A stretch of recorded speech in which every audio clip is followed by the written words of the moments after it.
Y'all, infidels back in the days on the boulevard of Podbean. We used to kick routines, and the presence was, and it was I, Big Ray, and me, the abstract. The brothers wrote the rock, so we had to bring it back. But there's no Impact Attack to bring back today, infidels, because no show last night. Say what? But we're still here, rocking it at Ben Hameen channel, and we're over on patreon.com/Hameen Media Group with a free release of the Wednesday locker room. So hop over there now, infidels. Y'all.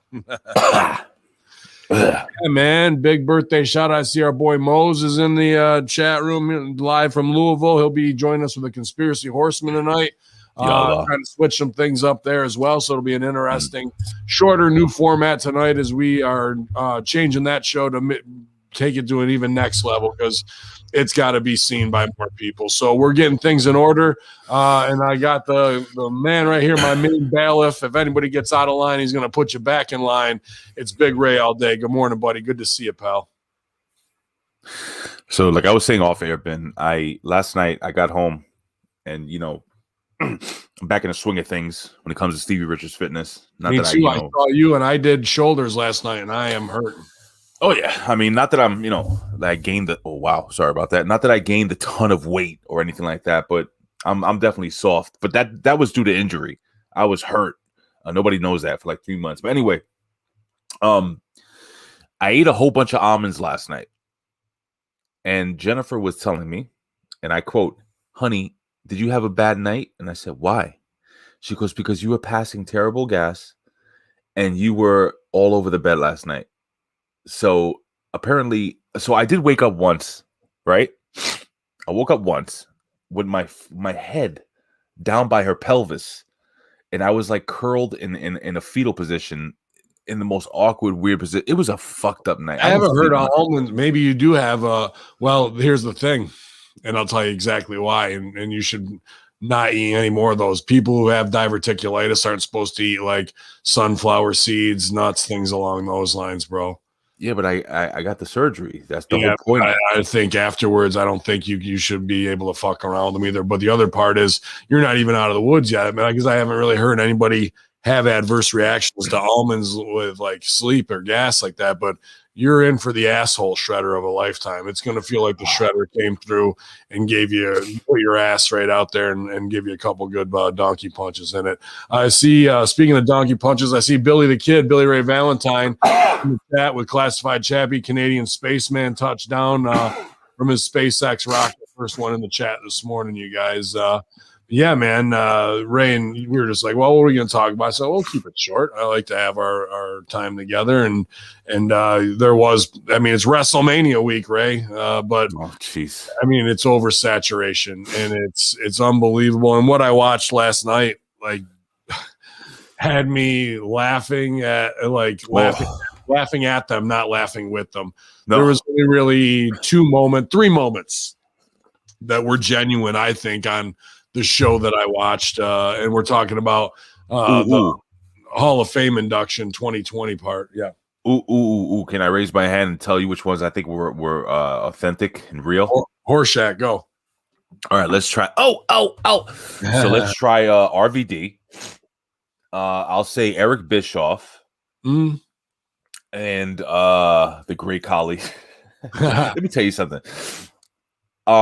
I wanted to, I figured what we could do is real quick, for people that didn't watch, just kind of run down the list of who got inducted. And if you wanted to just mention, like, say something about it, we can do that. Sure. For the fun of it. No problem. But I got to tell you, man, for all those listening out there, all those watching out there, by the way, I can't breathe, so I'm going to be snorting and sneezing a lot. That happens in the morning.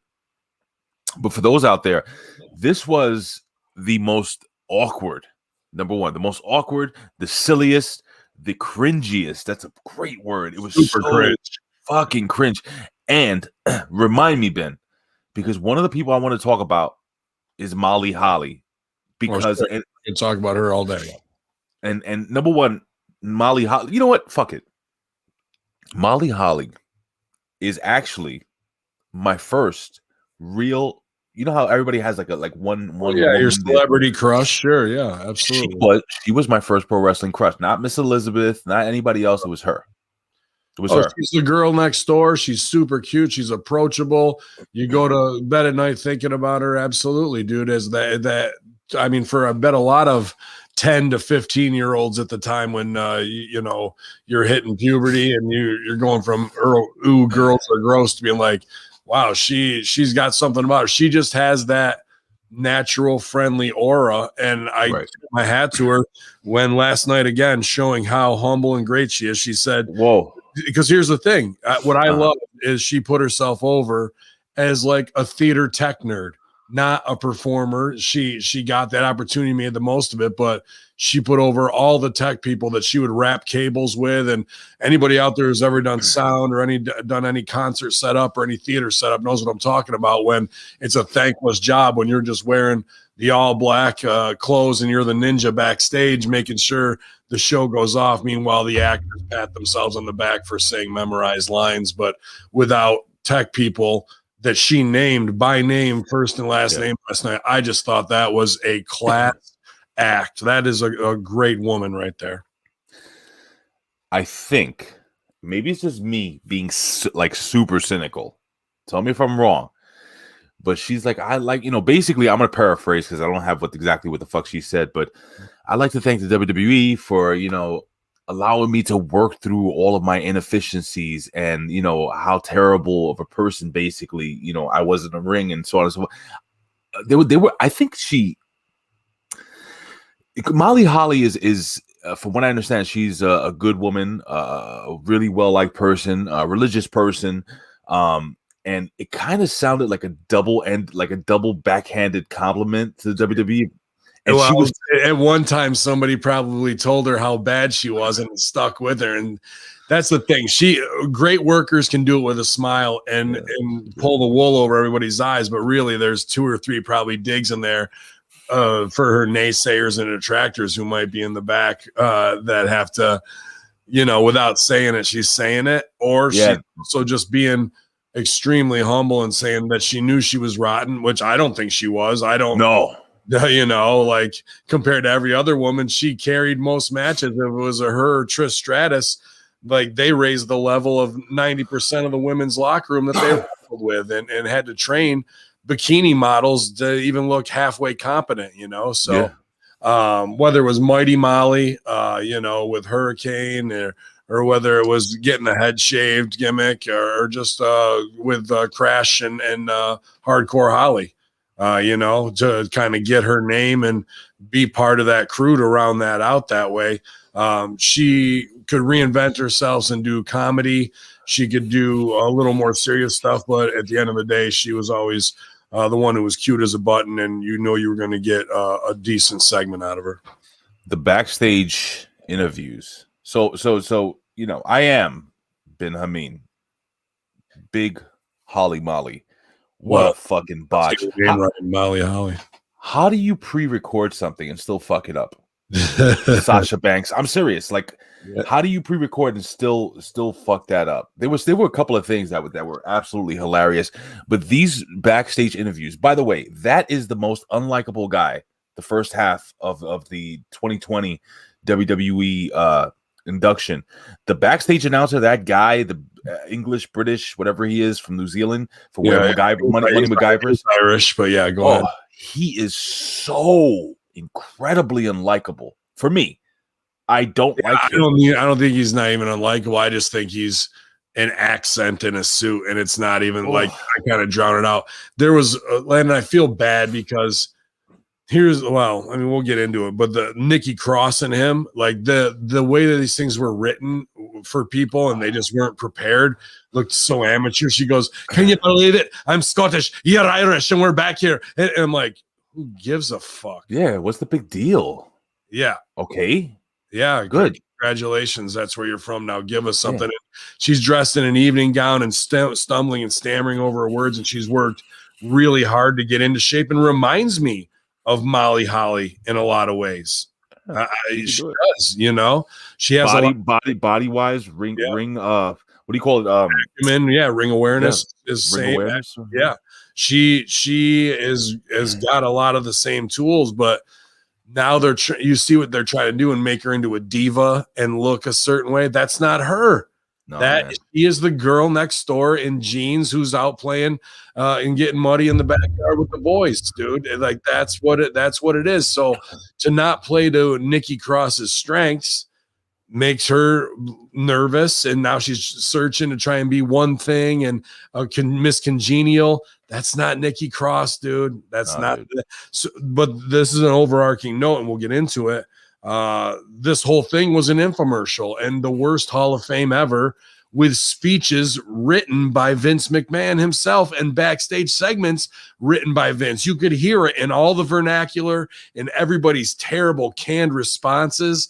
There was only 5 performers on this whole show that got to go the way that they wanted to go and say what they wanted to say. And the rest of those other performances look so fake. They look so self-serving. They look so serving to the McMahons, and like it's just that's where the cringe comes in, bro.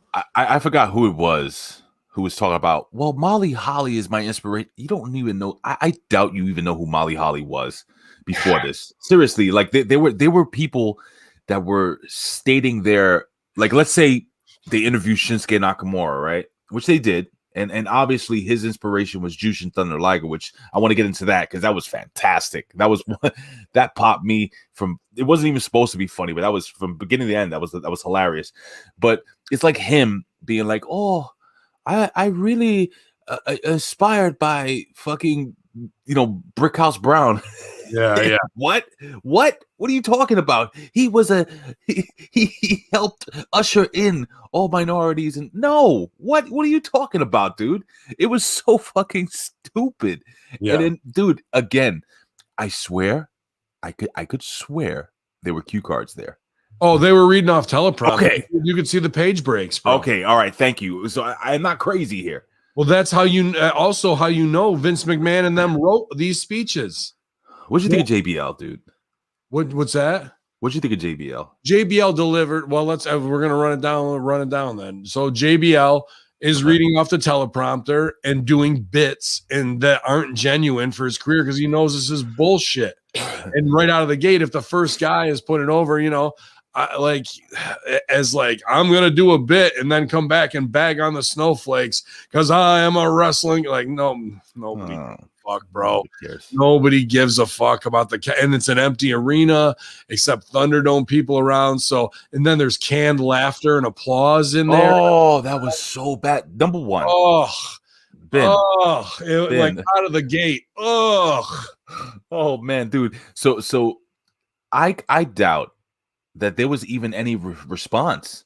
I don't know how they did it. I would love to hear from somebody throughout the week. They like Bella's stunted on fucking Instagram. Of course, they were like last week on Thursday. So they taped it, and then somebody had to watch all these brutal fucking scripted things and then put in the canned laughter and fucking canned applause, bro.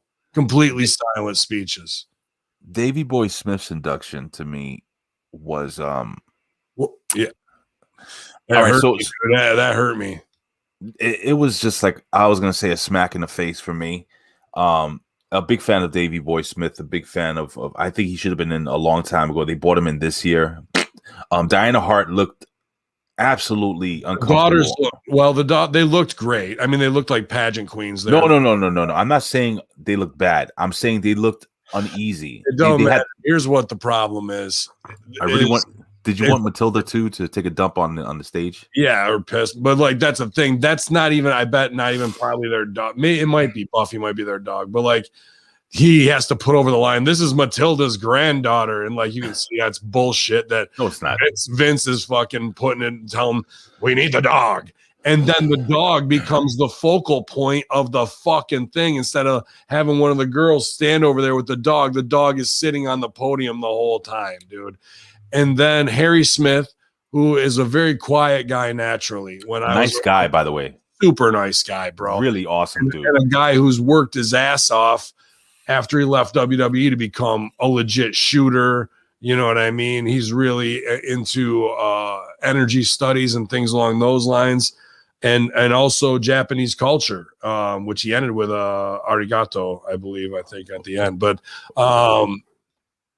dude, he's just reading these things about his dad, and we're not relating. We're not even getting from the son, like all this stuff. It was just plot point after plot point of how the McMahons wanted to present. And it was really about the goddamn dog. Even at the end, they lift the dog up and the whole family comes in to kiss the dog, like symbolically of British Bull, like instead of a beautiful picture of him up there. And like, they all look back and love you, dad. And fucking, even the British Bulldogs, the tag team stuff, they kind of glossed right over it, dude, and went right to Brett and him at Wembley and fucking whoof. And it was just one plotty thing after another. And here's the sad part, because that's the test.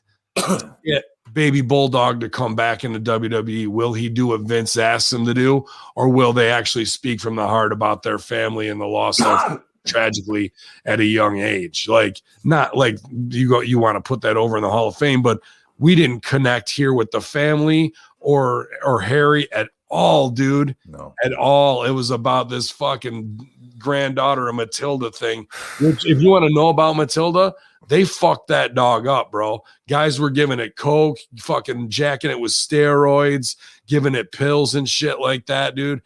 Like, WWE, really, you want to talk about animals? They abuse that fucking animal, bro. They abuse Matilda and shit. Then if you're a dog lover like me, that gets hot. If I ever saw, and I don't give a fuck if it was Andre the Giant, I seen him fucking give a dog some cocaine, I'd fucking be looking for Hacksaw's 2x4 to go upside his head with it, bro. Like, that shit isn't cool to me. And when I heard those stories and then I seen that last night, all I can think of is what else did they do back in the day to these animals, bro? So yeah. Well, let's talk about Jushin Thunder Liger. That speech was just delightful.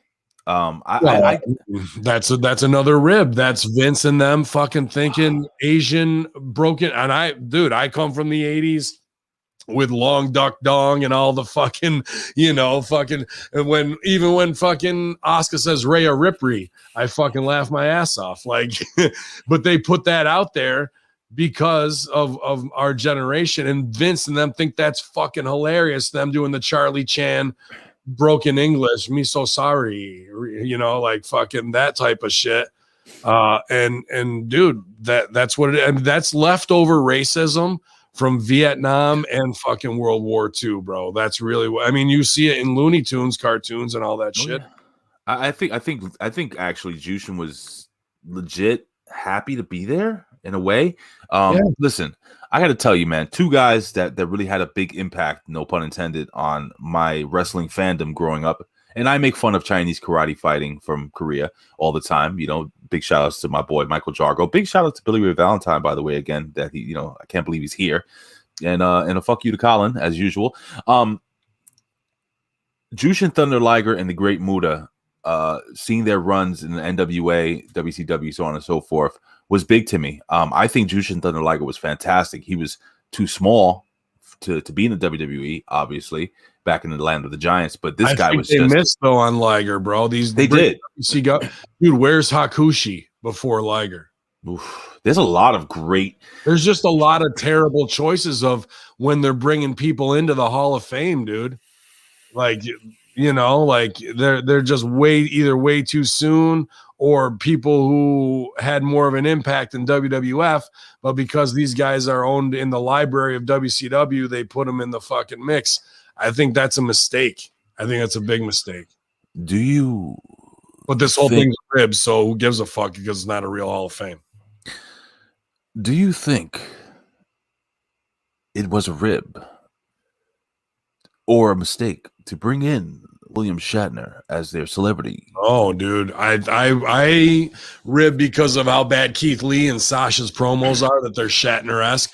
But when it comes to Shatner, dude, I'll put it over there. 4 really great speeches. Shatner's was eloquent and humble, and I laughed my ass off seeing all those when he reads the entrance themes again. That was great. That was better than anything we've seen in 5-6 years, bro. Where did the brilliance of sketches like that's real comedy, as opposed to green slime and hopscotch where we are now, bro? just complete trash writing compared to even then when that happened, we're still on the decline. That was kind of the beginning of like starting to go down the hill when they did those sketches right there. Yeah, man. I'm gonna read off a couple of names real quick, and you just stop when you want to stop me, okay? This is the Legacy Hall of Fame. Ray the Crippler Stevens, in my humble opinion, Say that name again. Ray the Crippler Stevens. Oh, great, Ray Stevens. Yep. Brickhouse Brown. Yeah, definitely. Steve Dr. Death Williams. Oh yeah, I mean, I was very fortunate OVW to get to spend about 4 months on the road, and it shows with Dr. Death, man. He was awesome, bro. Baron Michelle Leone. Oh, Mad Dog Vachon, yeah, absolutely. Right. His stuff with Rich, what's the name? Rich, Rich Swan. No. Tommy Rich. Tommy Rich. The Wi-Fi. Yeah, Wildfire. Yeah, I mean that shit was awesome. I remember that back in the day. There's one guy I want to get in on, and possibly one of the top 10 managers of all time, and one of the greatest underrated managers. And this guy, in my opinion, should have gotten not a legacy induction, even though he's not there. I think he's that great. And Gary Hart was one of the most underrated managers in the history of professional wrestling. He had some of the greatest stables. He cut some of the best promos. Mm-hmm. He had so much heat. He worked as a baby. He never got over, though. That's the problem. He never got over to the point of because he probably didn't have to get the chance for the spot or one of 1,000 reasons. But that guy's features were much like mine, very dark and like stuck out. Like I feel like he and I kind of have the same aura in a lot of ways. Sure. And I watched a lot of them in OVW, and I agree. He is kind of in that where do you put him? You know what I mean? He's up there though. I agree. I agree completely. Based on his career and whatnot. But then another one, Pez Watley, is exactly the same. Who was a utility guy, a workhorse, and on the territories was a top guy, but on TV did business for all the top guys, which isn't a bad place to be in.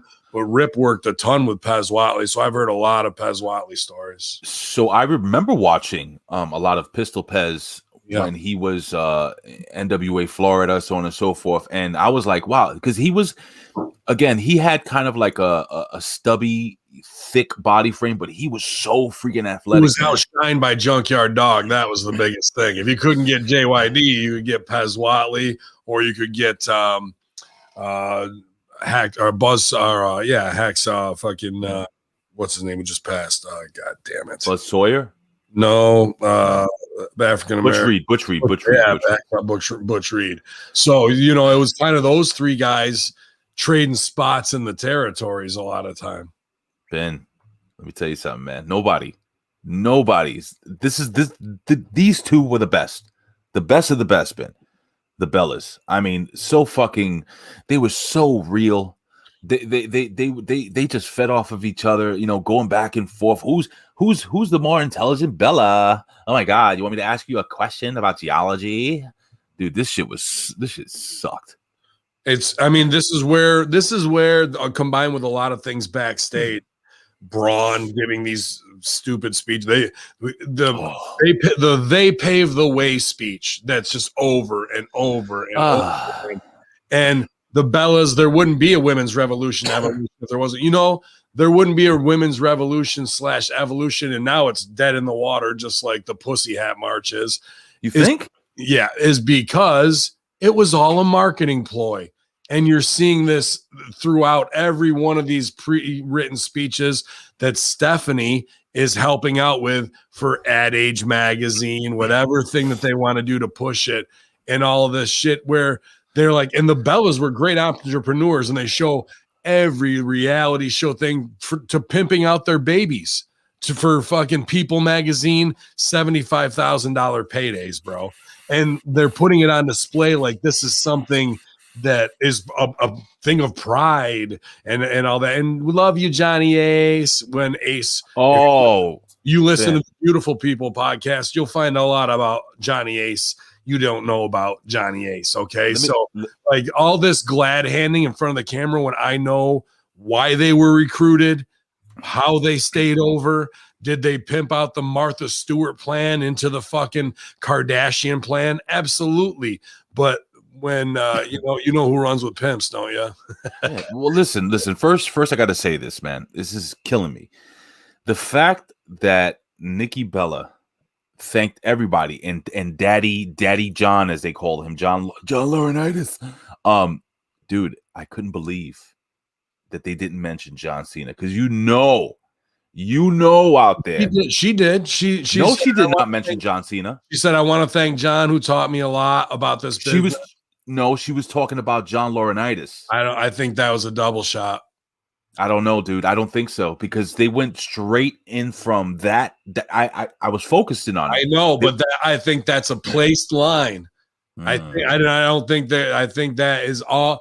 See what I'm telling you? Vince is writing their stuff. All of that was scripted, and they are grooming these girls to be part of their next marketing phase, whatever that's going to be. The empowered businesswoman, and Nikki going, "I'd really like to be on the creative team." Kill me, bro. Like, it's unbelievable, dude, of like how much they have sold out to corporate America in these business to business things, because I subscribe to them all and had to as a media guy and professor, and these bullshit things where people decide, okay, we're going to push LGBTQ. Where are we going to push it? Everywhere from M&M's to the fucking Eddie Bauer store in New York City. You're in New York City. When the next wave of something comes, it just goes. I don't give a fuck if it's sriracha, if it's gay rights, if it's trans visibility. They push it across every fucking channel that there possibly is, bro. And that's what the Bellas are nothing more than a Trojan horse for more marketing things that Stephanie wants to do. That's all. It was bad. They shouldn't, especially as short, dude. They've been in the business less time than I have. And I'm not like, this is my 15th year. If you've been in the business 14, 15 years, you should not be getting inducted into any Hall of Fame. Any hall. Dude, you need to have a 30-year career, and then it needs to sit on the shelf for another 10 to 15 years. The fact that the Bellas are in the WWE Hall of Fame shows how ridiculous it is. The fact that, listen, and again, nothing against Pistol Pez Watley.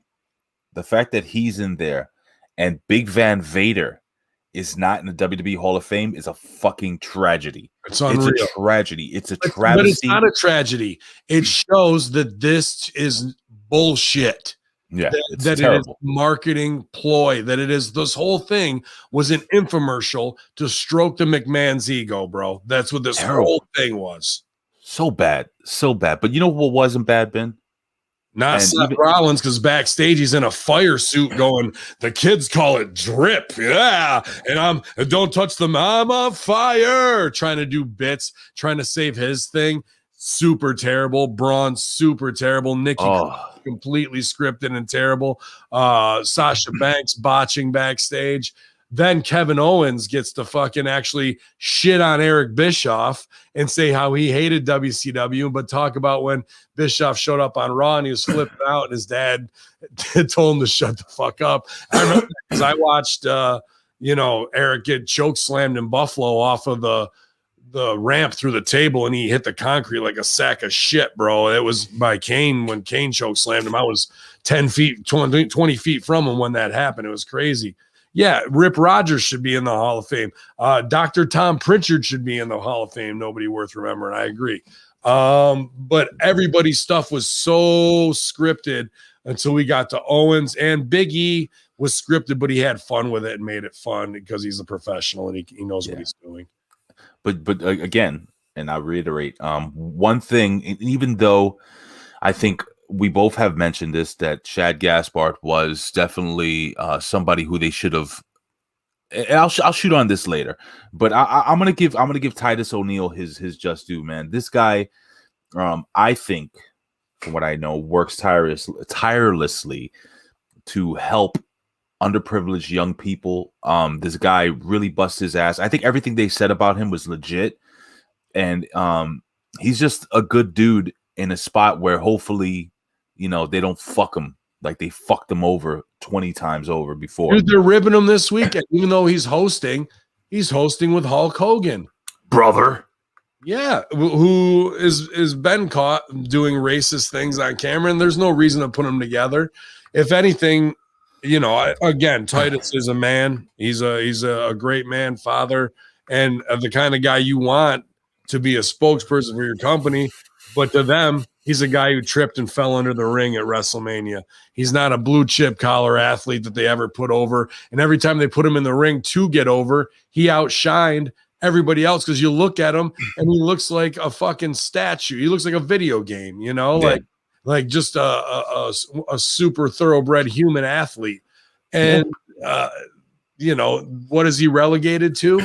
You get to go be the spokesperson and go do the Make-A-Wishes and that kind of shit, which he does because he has his heart is that if somebody knows I'm going to make the most of this opportunity for somebody else. And if that's what I'm meant to do in this life, then so be it, while I take care of my family. But dude, everything is a racist rib on him. They had him do the Dairy Queen fried chicken commercial with his sons. Oh, that was terrible, dude. You remember that? Why not put him in the CarMax commercial instead and have fucking Miz and Morrison do the chicken? But everything is an under the surface, fuck you, we're racist, without ever really saying it, dude. And it's all inferred shit. Making Bobby Lashley the champion the day after Black History Month.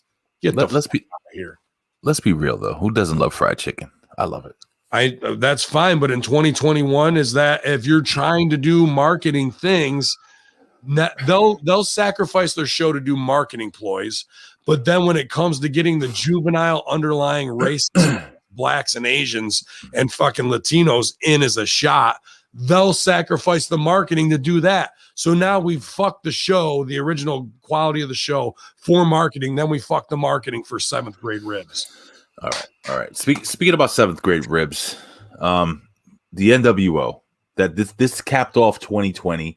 Hulk Hogan came out with the $300 WWE.com replica belt.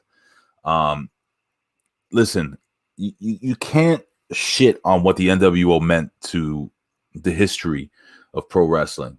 WCW almost taking out WWE, so on and so forth. But I wanted to hear your thoughts on this induction speech and the fact that, let me tell you something, brother. WrestleMania, dude, is only like 3 days away, dude. And the NWO, we might need another run, brother. Yeah, that's what the WWE needs. They need to do what AEW is doing, putting in 50, 60-year-old guys to ring the fucking fuck up. It's great stuff. Dude, the X-Pac was excellent. Out of the gate, he was genuine, and then everything went. Even Nash was having to pause, looking at the teleprompter. Yes. Like, because his eyes are old, and I think he had surgery on him too, like Russo. But to like try and see where they were, like the page breaks were in there. Hall was okay, and then Hogan was a clown. So, like, really, all I took away from this was X-Pac, and I was happy for him. And I wish these guys who are ultimately over and do whatever they want most of the time anyway, they're not. They're dancing. They are dancing, bro. Except for Pac. I thought that was pretty genuine, and I like all these guys. I've worked shows with everybody but Hogan, and they've all been cool. They never were like dicks, but these are indie show signings, not like the $3-5 million contract days where everyone's cutting each other's throat. They already got their fucking payday. So yeah, word life. All right, so looking at what I mean, fucking with them. Listen, man. So we're out of the year 2020, and now we move into 2021. And listen, man, RVD, obviously, yeah. This guy's a shoo-in, Hall of Famer, I innovator. RVD is kind of the cut line right here. Like, anybody before him, to me, is kind of like that they inducted. I'm like, really? But RVD is a genuine all big. He made ECW. People wouldn't know ECW wasn't for Rob. Fucking then he was in WCW shortly, right? And Impact. And then fucking WWE, the one night stand versus Cena, I was there, 7th row. Aside from Rock Hogan, the most incredible thing I've ever experienced. Take a look at this run. No job. I call him No Job Rob when he was in Impact Wrestling at TNA. I mean, the guy was undefeated for quite some time, won that title. He had a resurgence. Rob Van Dam is one of those very rare people in the business, like a Chris Jericho, that can continue to reinvent himself but stay the same and still be relevant and still be cool. Now, you know, he went back to Impact, if you guys haven't been watching, and he was doing some really great stuff with his woman Katie Forbes, you know, with, you know, being high all the time. Listen, and that's something I wanted to ask you about, Ben. All these references to him being high with these two idiots with the red cups in the background and using eye drops and like, what's up with that, dude? Like, well, wrong guys to start with. Like, so again, we got to get with the black dudes to be like, we got blunted with Rob. You know what I mean? Eye drops and ha ha ha. Who's the stoner on WWE? Oh, it's fucking Riddle. Why the fuck would you not have Riddle do the bit? Because Riddle, they don't like Riddle. Dude, they do like him. He's definitely. You think so? Getting spots, yes. But they're doing stupid shit with him when RVD's the guy to give him the push, and you got MSK and NXT who were the fucking these guys, Rascals, right? Why are we not doing fucking Stoner Crew that way? Ray, what happened in New York last week? Marijuana is now recreationally legal. Ray, where does Vince McMahon think the fucking mecca of all wrestling lies?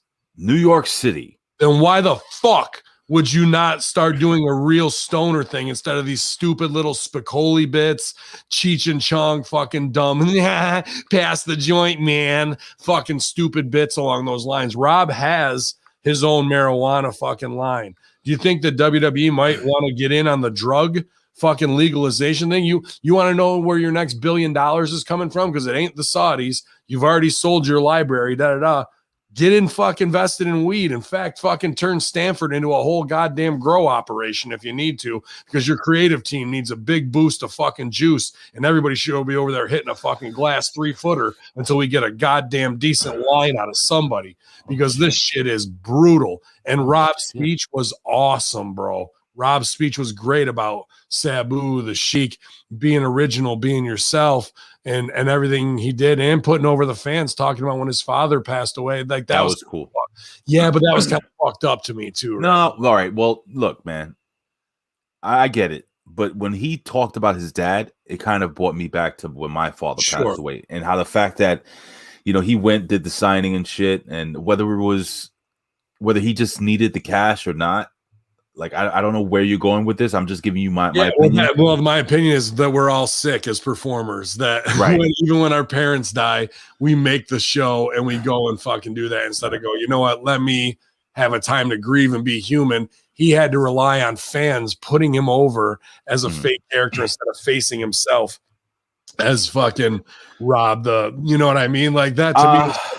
Wow, this business fucks us up, man. If my old man died and fucking, you know, and he will eventually, and I had a booking the next day, even if for an autograph signing, bro, I'm sorry, we're going to have to get somebody else. I'll make a call to one of my buddies to go, Stevie, dude, I'll pay for your plane ticket. I can't make it for the signing, bro. Would you go do it? My dad passed, and he'd be on a plane like that.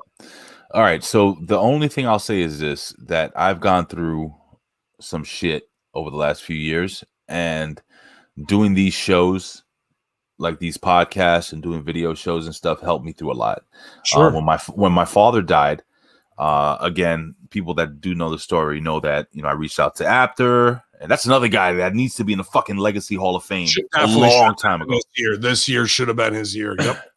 But that's neither here nor there. We can get into that forever. But, you know, when I was going through my shit, dude, like doing this stuff really helped me through. So I kind of see where he's coming from, but I understand the sickness that you guys always talk about, how you need to perform, you need to get out there, you need to feel like somebody's putting you over, patting you on the back. But I guess for those 3 or 4 hours he was signing autographs, maybe he kind of could forget about that tragedy that literally just happened to him. So I'm not going to shit on him for that, dude. Not that you're shitting on him. I get it, but I'm not either. I'm just saying. Yeah, no, I feel you. When I heard that, I go, there's the sickness, bro. Yeah, man. It manifests itself in a lot of ways in performers, because we're, you know, with all genius, there's madness, and you get to see that was an example of the madness, bro, right there, in my opinion. But to him, it meant something. It put the fans over.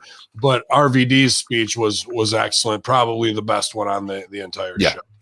Well, no, I got to disagree with you. By the way, we're going to skip over Molly Holly because we just spoke about her. Hers was up there too. I mean, those were probably two most genuine. They were great.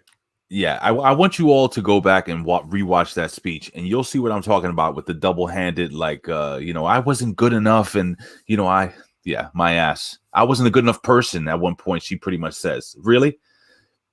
That's like Stevie Richards saying, "Yeah, I'm an asshole."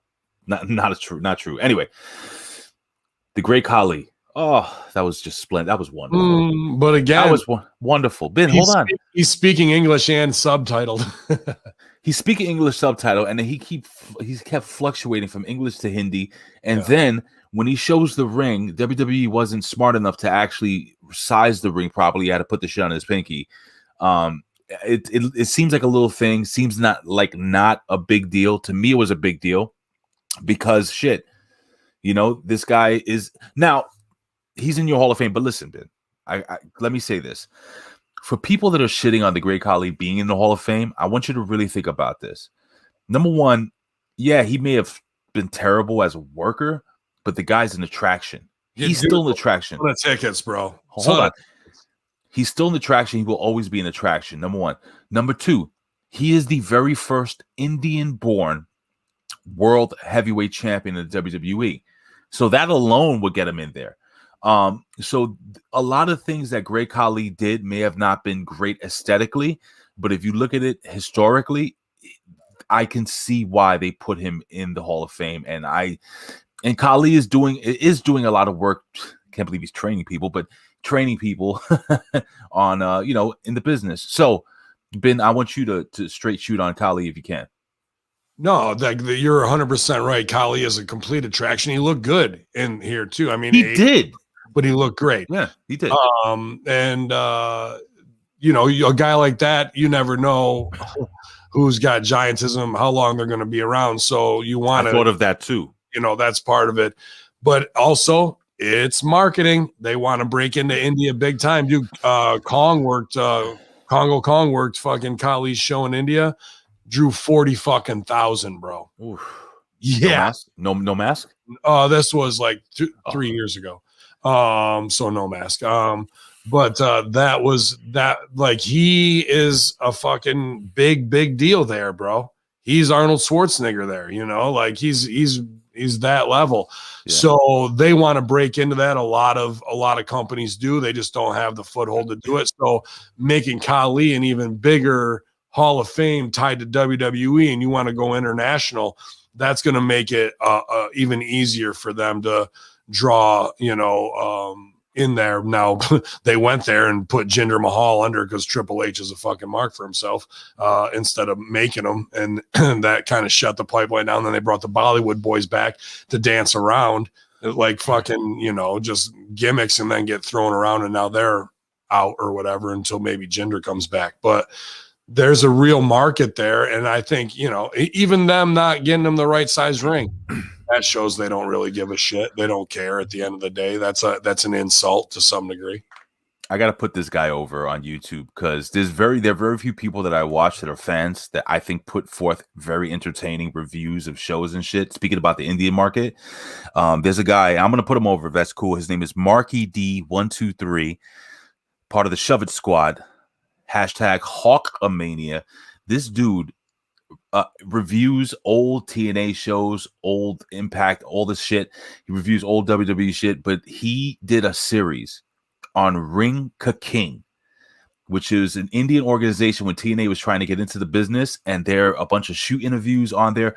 Please go on that YouTube channel after you finish watching everything we have here in Ben Hameen and Hameen Media, and check him out. He is fantastic. But Ring Ka King, that was just fucking delightful. And if you don't know what I'm talking about, watch a couple of these videos. It's just there's dude, I think, I mean, I'm so tired of stables because of WWE or AEW, but dude, Molly Shira has huge value. Rohit Raju, huge value. Bollywood boys, they're excellent. Jinder Mahal still has not been in the spot that he absolutely should be in, versus Drew or Lashley should be right in that conversation. And then you can bring back a Khali to fucking be an equalizer or somebody on the outside, especially if you built something with, dude, imagine this. Rohit versus AJ. AJ is a baby face, Rohit's a heel. Almost in AJ's corner, Khali and fucking in Rohit's corner. Just that visual alone and that story that you're going to tell when those two big fucking giants finally lock it up on the outside and Khali gives him one chop and fucking drops almost for the first time. Place to be like, holy fuck, you know what I mean? But they're like, we're not even getting close to that kind of quality.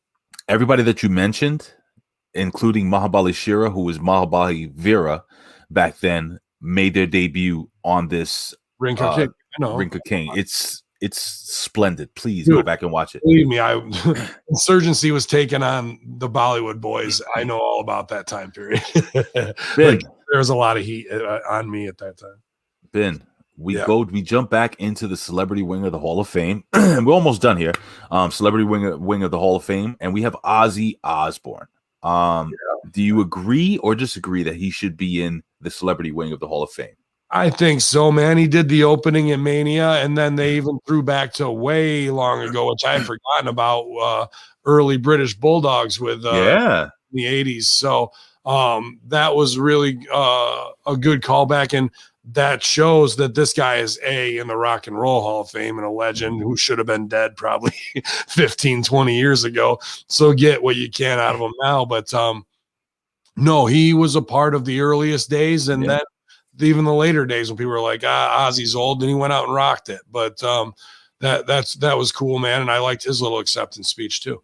Yeah, I don't know if you noticed they had to edit that one really a lot, even though it was only 30 seconds long. I mean, he seemed pretty coherent though. Of course he did. The magic of television. Like 20 years ago with the Osbourne show, sometimes you couldn't understand a fucking thing he was saying. Here's the deal, man. DMX is struggling for his life, but Ozzy Osbourne is still alive and kicking. Just leave that there. Oh, by the way, we have what was I going to tell you here?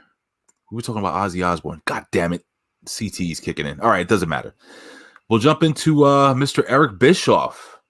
Ben Hameen. Is this one of your favorite talking gimmicks? Number one, that guy is, I think if there's anyone that should be in the WWE Hall of Fame, it's got to be Eric Bischoff, right? I agree, absolutely. If you're talking outside and whatnot, but here it is a lot of a scripted promo again. But Eric can deliver. Eric's a salesman, he's a pitch man, and he makes it his own and makes it natural. A lot of people on this show got exposed as amateurs because they couldn't take Vince's words and make it their own. You know what I mean? To take the marketing plan and fit it into what they were. It just seems like they were going through the motions. Where Eric's was very genuine, even though he was doing bits. And at the end, I like the punch, the Eric Bischoff karate punch with the ring. That popped me. But no, big respect to Bischoff. But then they go to the back and everyone's like, well, what he did and to show controversy creates cash. And I'm thinking to myself, are any of you fuckers going to go off script and create some controversy? So we're interested in watching something? Nope. So actually, you didn't learn shit from Eric Bischoff, you know, but at the end of the day, this is them just owning another piece of Bischoff. Bischoff don't care because it's going to increase his bookings, his rates, and things along those lines. But they brought him in 2-3 times. And he was turning his phone off at 7 p.m. because he didn't want to deal with any bullshit. And then he gets fired. He was a scapegoat for SmackDown. And now they bring him back. So now you're just like a piece of window dressing that they march out during the holidays to fucking get a little cheap pie. It's Bischoff, everybody. It must be WrestleMania season. It's a legend show. We got to have somebody like that's all the value of these guys really are now because they've been scapegoated too many times. They're not going to bring him back to put him in any position. So Eric Bischoff had 3 fantastic careers in professional wrestling. First, as the face of the AWA when he was doing all the interviews and stuff like that, working his way into WCW, into the NWO, WCW, where he became he became the face there. He also became the leader of the NWO basically, and then in my opinion, Ben, possibly the greatest Raw GM if there was ever such a thing. And SmackDown GM, I think the greatest was Theodore Long, but Eric Bischoff was a fantastic. Though. I mean, like a laptop, Johnny Ace. That's who you got to fucking beat to be number one. Yeah, well, don't forget Vicky Guerrero. Yeah.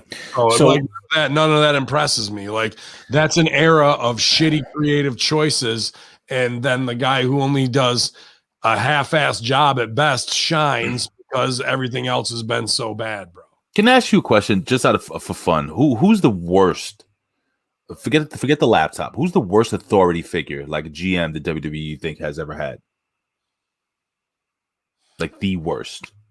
Probably the Authority, probably Triple H and stuff with those. Like we had 2 years of those 25-minute opening promos, bro. Yeah, remember those days? How brutal those shows were in the beginning.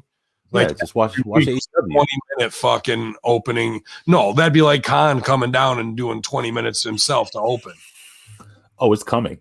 Oh, I doubt it. You don't think so? No. He's that guy. He loves to hear his own voice, Ben. Yeah, but that's in post-media scrums and slapping himself on the back, not care. Steph and Triple H thought the show couldn't go on without them. Everyone was getting a shine off of them. Mark, one of not Mark like we make fun of Marks, but one of the guys that tweeted me yesterday, tweeted at me, mentioned Brad Maddox in the chat was where I say, hey, shout out Brad Maddox, my boy Beefy Brent Wellington, dude. That's my OVW brother. I was there on his very first day. You can go on this Ben Hameen channel and look up Beefy Brent Wellington, Theta Lambda Psi, or even when he first started, this is when he first started when he was like 19. He could do an Ali G fucking impersonation. So he took marker and markered in a fucking goatee and would come out as Ali G, and he'd do boom like that. What the fuck is the name of that? But it's if you look up Team Shits versus somebody on Ben Hameen channel, you'll be able to find Brad Maddox early on before he was banging out Paige with Woods on a 2-camera shoot and then kind of disappeared. But dude, Beefy Brent Wellington was always awesome in OVW, so he was one of my favorite authority figures. Wait, did you just say he's in the chat? Oh, they were saying in the chat that he was the authority figure, but I disagree. So I think Paul Heyman was better than a lot of people. Yeah, Paul Heyman was great, but dude, nobody's better than Uncle Rich Herring. Who? Listen, I get it. The Warrior Award, right? Here's the deal. So I got tweeted yesterday saying, "Thank God we didn't get Dana Warrior." Oh, we got her today. We got her. We had to have a piece of Dana. I thought she looked decent last night. It's not the point. The Warrior Award, when I think of Warriors, I don't think of a guy that held on to his job because he's family with the WWE for 51 years. I don't give a fuck. That's not what I think. When I think of this award, I think of a guy. Hold on. I think of a man or a woman in the wrestling business who sacrificed something for the betterment of those around him. Like, I don't know, maybe a guy who sacrificed his life to save his own child's life. Right. And I think that should have been the Titus O'Neil Award going to Shad. I think Titus, I'm not trying to be like Titus sucks or anything. No, Titus should have won it. I think this guy over here, this Rich Herring guy. I disagree. All right. So tell me why Rich Herring is a fucking warrior. Please tell me that. What's the origin of the Warrior Award? Well, if you really want to get down to it, the Ultimate Warrior was apparently very difficult to work with and the extreme fucking racist. Well, possibly. But at the end of the day, that award was made for people behind the scenes, for those unsung people. That was what, and they got away from it. And now this is bringing it back. So I kind of like that. No.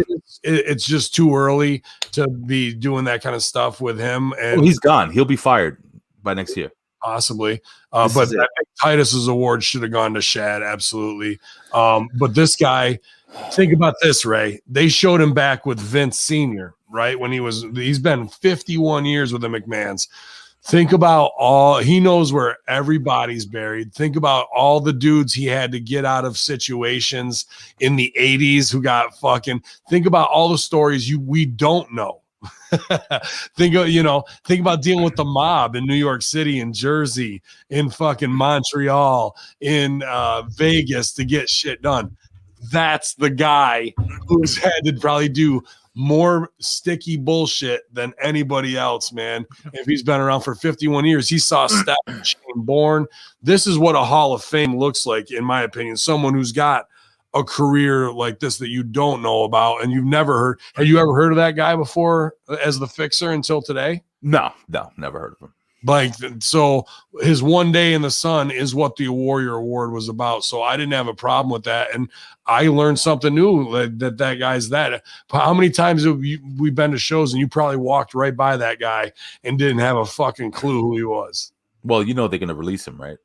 Yeah, I hope so. After 51 years, let the fucking guy relax, bro. 51 years. I think he started when he was 21 or 22 with them. That's so. What is he? 115? I'm bad at math. Well, it was 72 or 73, probably. I just didn't want to see Dana Warrior again. No, but we got him. Well, no, I'm down with Dana Warrior because we're gonna be crossing paths soon, bro. I think there was something kind of cool that's going down with by the way, the production company is doing a documentary for A&E on the Ultimate Warrior, and they approached Russo about being in it, but WWE and Vince is in it talking about Warrior, and they had to approve a list of people, and Vince is like, I don't know if I want to do it. I don't think they're going to approve me. I just don't want to go through the headache.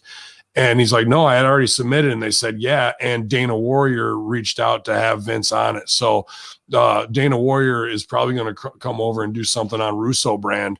So I'm trying to keep as a goodwill ambassador, because if they're going to induct those people, they're going to induct Bischoff, then why wouldn't they induct Vince Russo? And if Dana Warrior is in there, and if this is some type of, just like we saw with the Jericho and Stone Cold thing, Austin sent it to Vince twice to approve it, and Vince said yeah. So maybe in their old days they're breaking these walls down just a little bit, and if goodwill with Russo brand and Dana Warrior through this is the way to do it, then I'm all for it. So Vince gets his, and also Ed Ferrara should go in together.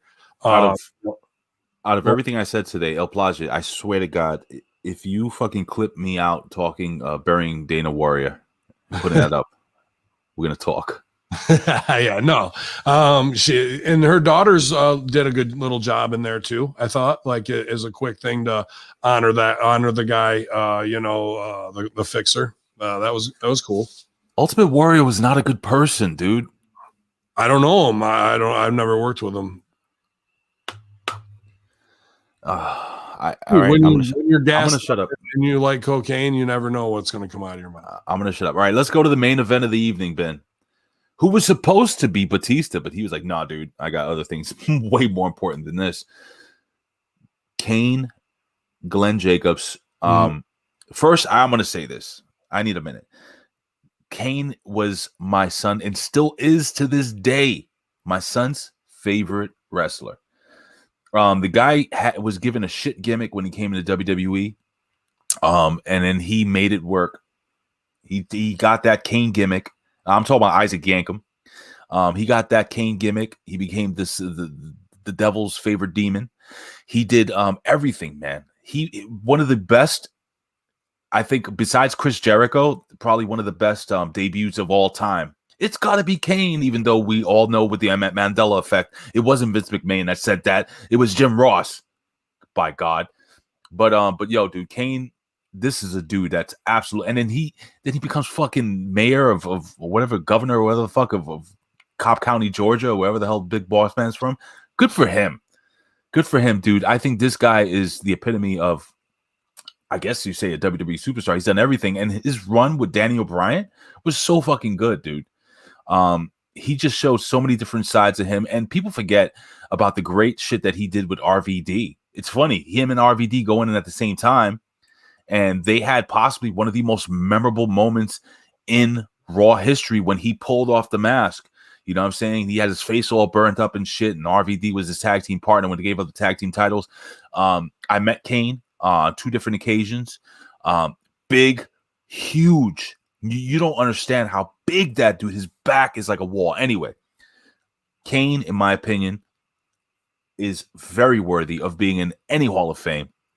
Your thoughts? I agree. Hall of Fame worthy career. I just think it's too early again. With Kane, really? Yeah, I do. Why? Why do you think that, Ben? Because he was in the ring as quick as 5 years ago. You know, like in everything he's got going on, he's not an older, decrepit man. He's still in a prime. I agree. His career is awesome from everything he did with Hurricane, the Daniel Bryan fucking anger management shit was some of the best stuff I've ever seen in wrestling. Great stuff. Insane work. Let's talk about his work rate as a big man. Started out really not getting it and was on camera way too soon where he didn't know the footwork or the timing. By the end, really, really got it. And they had matches to protect him that you didn't need work rate. The Inferno matches, the casket matches that are gimmicks like that are easier to do. And because they also put him with a lot of tag teams, because the longer he's by himself on his own, the more chance for things to go wrong. Like those early Kane matches, there were some real fucking stinkers in there, and I'm guilty of the same. But a guy like that size shouldn't have to do a bunch. He should be going over strong. So always with the little dude, big dude combination or the mismatch odd couple. Normally that could kill a character's push, especially if you're supposed to be a big mythic bastard who is an illegitimate son of a funeral parlor worker who burned down the fucking funeral parlor and killed their own mother. Like that was the backstory, and all that we bid on, and he played true to it, and Glenn Jacobs, the man who is now a mayor of his town in Tennessee, is very intelligent, a very intelligent man, and gets to kind of play that. Now, if you're talking him not having to be mayor, the Glenn Jacobs is an interesting authority figure, isn't it? Glenn Jacobs, the WWE president, is interesting. I think he has bigger fish to fry, though. I think he's going to be governor. I think eventually he'll be governor of Tennessee, maybe senator. So. Yeah, dude, where if he made it through the Attitude Era in WWE politics, you think Washington scares him at all? You like the fact that he thanked Dutch Mantel, Jim Cornette, and Jim Ross? Absolutely, I fucking think that's phenomenal, dude. And his speech was another genuine one. There were a couple bits in there, with his mom wanting a dentist in the family, and I raised Cain, a couple personal tropes that were very nice, and I don't think Vince scripted those. So this was another one with a guy who doesn't need to bow. You can see, who needs a job and wants a job on this show. Right. And who's gone beyond wrestling. And Stevie talks about this with Russo and I all the time. And that's the difference in the genuine speeches and thanking from the heart and the fans in our career, as opposed to let me toe the marketing line and thank the McMahons and what I need to do here, dude. It's very blatant on this show. Well, Ben, this was fucking 3 hours of my life I would have loved to have taken back. But what we do here is we sacrifice our sanity to give you a podcast every morning. And I watched this at work. I watched the replay. So I got to shoot on something before we sign off. The cock, Ben. The cock. It's bad. Yeah, pal. All right. Okay, so it's a $1 million cock that I got over here, pal. $1 billion cock. Before I even do that, big shout outs to Greg Mosier. It's his birthday today, Ben. He's going to be on the Conspiracy Horseman tonight. He asked for and like I said, Horseman's going to be a little different tonight. We're going to go about an hour, but we really want to not just be doing here's what's in the news that makes us mad and get away from COVID and get back to really what makes the Horseman, which is our, Scooby-Doo style love for conspiracies and alien disclosures coming up. We're going to be doing a lot of that. We're reaching out to a lot of guests to book Very interesting. I mean, we had great guests all this first quarter, from Pat Miletich to Crazy Bone to Lord Jamar. It's been an awesome time, but we really want to keep things fresh. And now with us being banned on so many platforms, demonetized on YouTube, kicked from Twitch, Podbean shutting us down.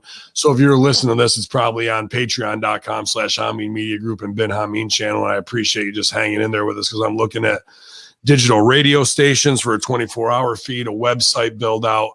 People keep saying Spreaker, Rockfin, Rumble. All of those are already getting fucked with. There's something big going down in copyright land. Yeah. And I want to put us on the most solid high ground that I can. So when they come for us again, we can put an arrow right through their fucking eye. So do we have any updates regarding Podbean at all? It's fucked for sure. They wrote me that because this nice guy who runs the Podbean.com Twitter was helping us get the channel back on. He's a wrestling fan, and he says he's actually written for New Japan and AEW, right? So I was nice enough to him, but then they keep bowing before this AI when we pay for the place, for the space, and it keeps flagging us. So they send me another general email saying, if you get one strike, you're banned for 2 days. 2 strikes, you're banned for a week, and then 3 strikes, 14 days. And after that, we just are going to cancel your subscription and keep the money, no refund. Well, our subscription comes up in 13 days on 4/20. So I'm just beating the shit out of the company as much as I can. Unfortunately, this nice guy is kind of in the middle, but I wrote back an email saying, I go, well, let's call that bullshit policy out for what it is, because I've been turned off 3 times in the last 4 days, or 5 times in the last 4 days, and my account's still not suspended. So let's get to business and really talk about, as soon as I wrote that and buried myself, they had to fucking, you're suspended for 14 days. See, went against policy. Well, rules don't mean shit. Business means everything. Free speech means everything. And when I put their feet to the fire to see if you're going to ban me, they had to do it, because otherwise they already are made to look bitch made with these stupid little policies. Why does Universal Music get to say anything about the space we pay for, and me using music that's on YouTube for free? That's where I get it all from, as part of a greater overall podcast that we make no money on. All for free. Nobody's making a dime on that stuff. So now it just comes down to, will you bow before the masters? And you got the wrong motherfucker here. Well, I wanted to shoot real quick on the Peacock. Yeah. Listen, man, people say what they want to say about WWE Network. For me, I loved it because I was able to go back and just very easily go through menus and find Georgia Championship Wrestling or old WCW shows, go back and look at the Monday Night War DVDs and stuff like that. Now you can't do any of that. I can't find anything on there. It's very difficult to navigate. Looks terrible. I heard they have a team going through 17,000 hours of WWE content. But none of this shit's going to be on there because we ain't going to see the Fabulous Freebirds for goddamn sure. How about Muhammad Hassan? You ain't going to see that. You ain't going to see Roddy Piper. Kai and Ty's gone. Val Venus. Whole Train. Val Venus. Keep going. There's more. I mean, like you open Pandora's box. Where does it stop? They're scrubbing the history. Who is this team that gets to fucking decide? Probably some blue-haired heavyset person. Is it? Yeah. I'm wondering like who it is who has all this fucking MO, man. And when I say they that control things, that's the names I want. Who are those people that are on these appeal boards for YouTube that can demonetize us? Who is behind these AIs on Podbean that can flag on a paid space? Who are the ones at the cock who fucking get to say that the DX Attitude Era stuff doesn't ever get to be seen? You get to be 1984 unperson. That's a small group of people that can easily be chased with torches and pitchforks in order to get fucking things done the right way. Like, I was just thinking, it was the research to find them and name them. I was just thinking, man, are they gonna edit out or blur out Mankind being thrown off the cage, Big Boss Man being hung by a noose, cat in bubble wrap, Sable topless? What about this? When The Rock runs for president, are they gonna get rid of all that eating pussy, fucking misogyny shit? What about this? What's his name? The Sandman getting crucified like Christ. How about it? They'll probably leave that in there. They love that shit. The Stephanie getting fucking tacked to a cross, fucking all the satanic shit, all that'll be in there, bro. You think so? So they'll keep that. Yes. You're talking about Saturnalian fucking atheist Satanists at the top of this who are fucking pseudo-sexual, trans, whatever, and they just want to push this fucking agenda. And there's only about 200 of them that from Hollywood to radio to TV that are controlling all of this, because there's only 6 companies that control all of media. Oh, anyway, Ben, look, man, I got a long day today. I got to record with Vito and with Noel. We got 2 shows going on. Listen, we need to pick a winner that we can get those prizes out for people who've signed up for Vito Brand and for the A show as well. I gotta do that one, but we have an ECW 8x10 signed by 20 ECW legends for one of the big Vito band subscribers. So roll the dice and pick a price. Yeah, man. Again, guys, head over to just search The Big Vito Brand on all social media and check them out on Patreon at The Big Vito Brand. We got some really fun stuff going on there. And listen, I Love VD. I knew I Love VD dropped yesterday. We just got that. We just had a new MOB that dropped with Noel, because I wanted to get a woman's point of view on the attacks on Asian females. Oh, that's interesting. I'm sure she had good points. We did, because we also spoke about chivalry, why that's a bad word nowadays. She made one good point that I'll stooge off, and then you have to listen to the rest, guys. Subscribe, guys. I'm telling you, it's really good stuff. And you got a big guest coming up too, as well. I don't want to stooge it off yet. Okay. But we do have actually 2 big guests coming on very, very soon. So, guys, if you want that content, again, head over, check out The Family. That's probably the best deal for your pockets. And again, guys, it's really excellent podcasting, good fun. It's real, real. But did you see the rib I put down on him because some mob guy got fucking arrested because he had a YouTube show and he was like on the run or whatever, but he just couldn't stop from being on camera. He might as well get in WWE. The guy cooking, right? The cooking guy? He was cooking and they fucking found him. I go, in the next episode on Cooking with Vito, fucking ATF kicks in the door. Oh, yeah. What the fuck, dude? That got me. Vito's about to buy his dream car, and we're gonna actually yes, it's a Corvette. Is it a Bugatti with some red paint on it? Well, it's funny that you mentioned it's a white. It's a white Corvette with like a maroon writing and maroon leather with cream. It looks beautiful, kind of like the one that Austin did Vince McMahon's with that. Yeah, and we're gonna actually that's going to be one of the segments on the Patreon where he goes and inspects the car, check it out. He gets to ride off into the sunset in his fucking dream car, and we're going to actually put that up on Patreon. I can't believe the Italian guy's going for a Corvette when he could have an IROC. Yeah, no shit. An IROC. Wow. Ben, you know what? We had no. Hey, can you do me a favor? Yeah, always, buddy. For the last time, who knows? Maybe we'll be reviewing Impact Wrestling again. Can you just play the 3 Count song before we go home?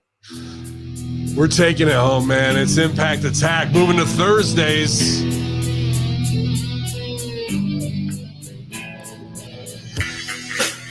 This is your Impact Attack 3 Count. The 3 biggest pro wrestling or world news stories of the day. Now, back to Ben Hameen and Big Ray.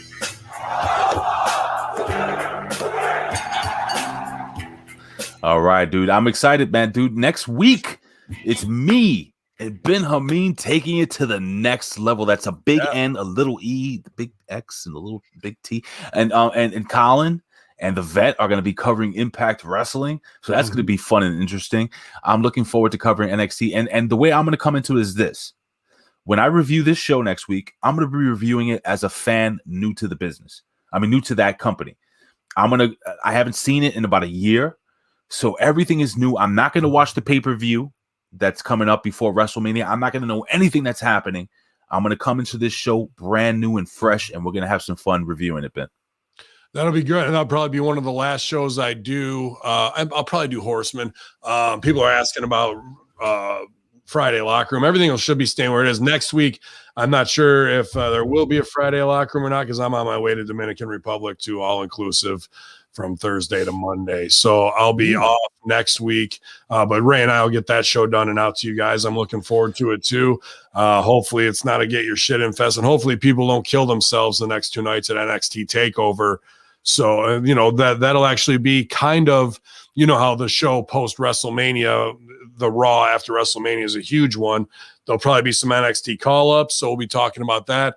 And then they're having their 2-night takeover, so that next week will be their after show to start new business. So I think we're hitting it right at the right time, even though I got to take a little break. Otherwise, I'm going to fucking snap and destroy everything in my path. But yeah, man, go ahead. Got some breaking news here from from ESPN. Nike suspends endorsement deal with Deshaun Watson amid allegations of sexual assault, inappropriate behavior against the Texans quarterback. Against the Texans quarterback, he did it. Is like what's going on? That's what it said. Deshaun Watson is the Texans quarterback. Yeah, against who though? Did it say or no? It doesn't say who it is, but they suspended his endorsement deals. That's not good. I mean, cancel culture, bro. Coming for you. What you gonna do? But here's the thing. I saw the rib tonight. Here it is. Tony Khan. We'd never have Joey Ryan on our show. He's a sexual predator. Press release tomorrow night on AEW. No. Mike Tyson returns out of nowhere. Mike Tyson announced 20 hours before the fucking show goes on, bro.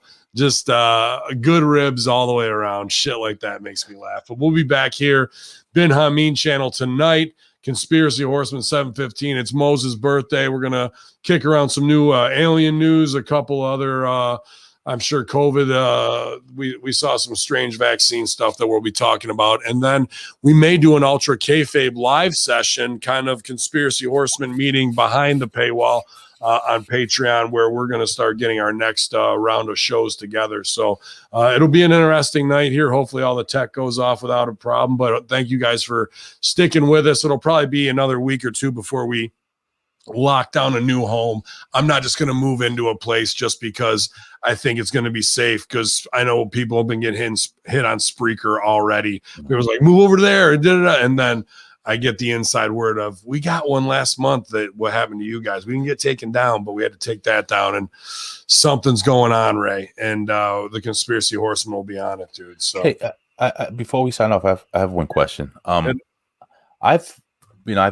You and I have been here from the very genesis of this channel, of this network. I say not channel this network. Channel's been around for this network of Hameen Media. 9 years. Ben Hameen channel's been around 9 years. Wow. But you have Greg Mosier coming on, right? Mm-hmm. The Horseman. I've been on every show except the Horseman. Why? Weren't you on the Tommy Dreamer episode with the blue light? No. I don't know. Somebody was saying you were. We I might have was. Maybe it was Conan, because people mistake me for Conan all the time. all the time. Mosier made the Conspiracy Horseman shirt. What the fuck have you done with your life? Y'all infidels. It's the Impact Attack here at the Ben Hameen channel. Moses' birthday, but we're gonna break it all down tonight, infidels. Y'all.